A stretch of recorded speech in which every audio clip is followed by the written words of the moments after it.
एक छोटे से गांव में एक मेहनती किसान रहता था, जिसके पास एक घोड़ा और एक बैल थे। किसान दोनों का बहुत ख्याल रखता था, लेकिन घोड़ा अपनी कामचोरी के लिए मशहूर था। वह हमेशा आराम करता और बैल पर हंसी मजाक करता। एक दिन जब बैल थक कर घर लौटा, तो घोड़ा उसे देखकर हंसा और बोला, तुम हमेशा खेतों में काम करते रहते हो और देखो मैं कैसे आराम से अपने अस्तबल में रहता हूँ। तुम मेरे जैसे आराम से क्यों नहीं रहते? बैल ने शांतिपूर्ण ढंग से उत्तर दिया, हम सबकी जिम्मेदारियां अलग अलग होती हैं।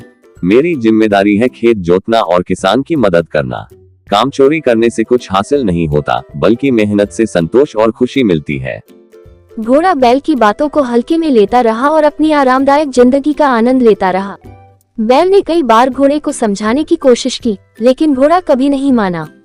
आखिरकार बैल ने उसे सबक सिखाने की ठानी।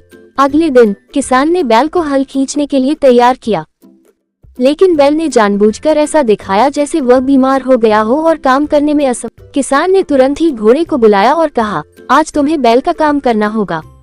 घोड़ा हिचकिचाया, पर कोई और विकल्प नहीं था। उसने भारी मन से हल खींचने की कोशिश की। वह जल्दी ही समझ गया कि यह काम कितना मुश्किल है।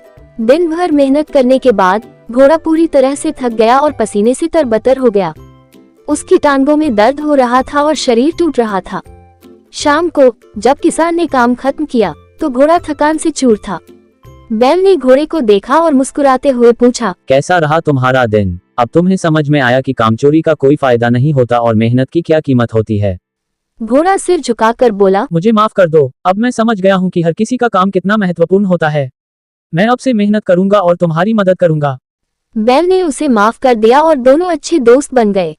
इसके बाद वह हमेशा बैल के साथ खेतों में मेहनत करता और किसान की मदद करता। इस घटना के बाद किसान भी बहुत खुश हुआ, क्योंकि अब उसके पास दो मेहनती जानवर थे जो उसकी मदद करते थे।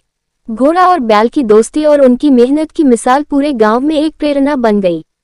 सीख, एकता में बल है और मेहनत से हर मुश्किल को पार किया जा सकता है।